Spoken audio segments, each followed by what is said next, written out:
So Ed, you spent the day in Lincoln today visiting an engineering firm that's invested £50 million in the local economy.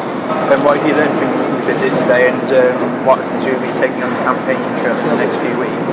Well, I've learned first of all that Lincoln is leading not just in England and the UK, but in the Western world in new manufacturing investment. This screw press behind us, 32,000 tonnes.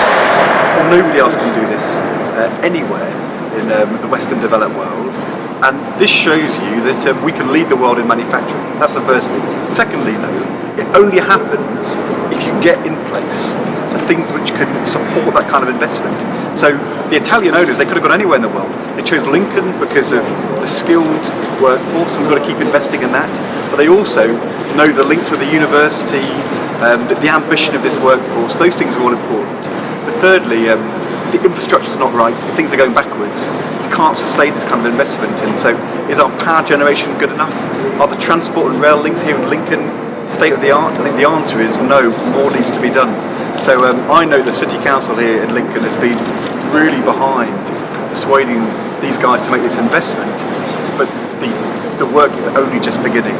And talking to the councillors, to Lucy Rigby, our candidate, this company needs to be backed year after year after year.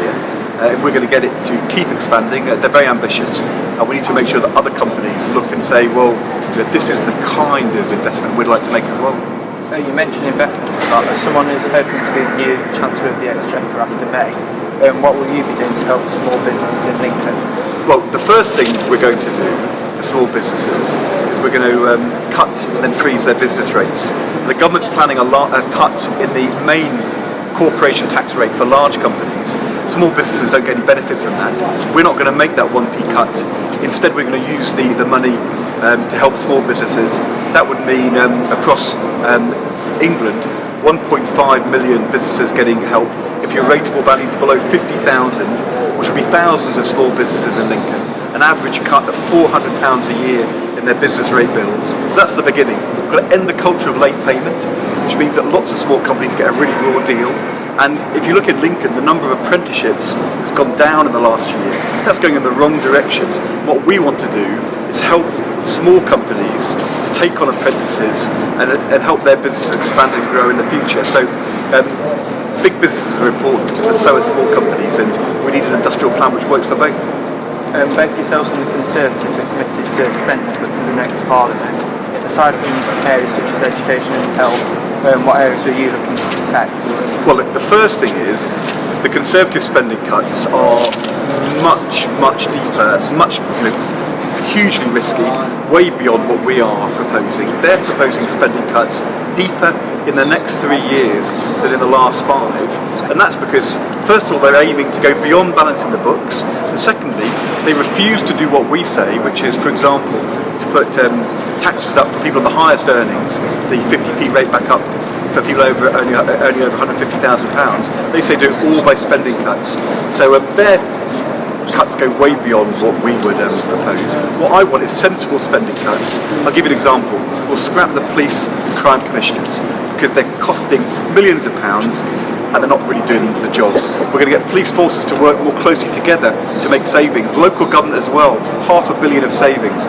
We think we can make savings in the way defence procurement, in the way the housing benefit bill is being managed. We publish 11 reports from what we call our zero-based review, which is looking at every pound government spends to find savings. So sensible spending cuts, fair tax rises at the top, and a plan to boost people's wages and bring in the tax revenues from people getting better off. That's a better way to do it than George Osborne's deep spending cuts. You mentioned the police. Can you rule out further cuts to Lincolnshire Police's budget? Well, I can't rule out any cut to the budget because we've said in order to get the deficit down every year in the next Parliament until we balance the books, outside health and education, there'll have to be sensible spending cuts everywhere else.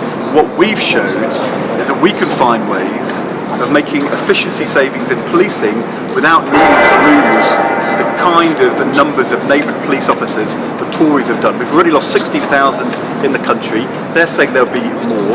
We think that's pretty risky and dangerous.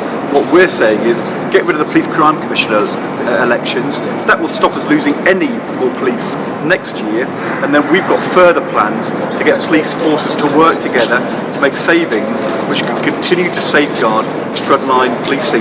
I think it really matters for young people and older people to feel safe in the streets, and we can't go back to the kind of police force numbers we saw 20, 30, 40 years ago, and so our commitment is not to have the kind of cuts to policing that Tories are promising.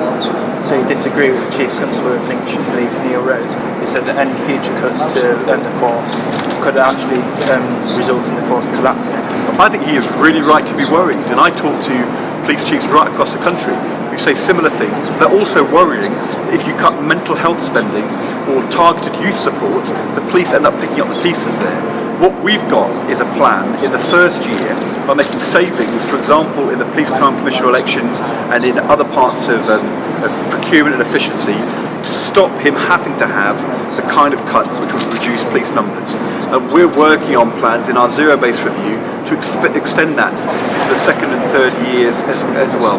Can the police cope in the next Parliament with the same or deeper cuts they've seen in this Parliament? No. They could be risky and dangerous. That's what Theresa May and George Osborne are proposing, but we're not, because it wouldn't work. I think in the end, if the Tories get back in, they won't cut police quite as much as they're pretending at the moment. They'll end up putting up VAT for working people. That's what the Tories normally do. They pretend to cut spending and then also put VAT up at the same time. That's not something that we want to do. That's why we need to have a sensible, balanced plan on the deficit, keep our police in the streets and help working people with the living standards rather than conquering them again.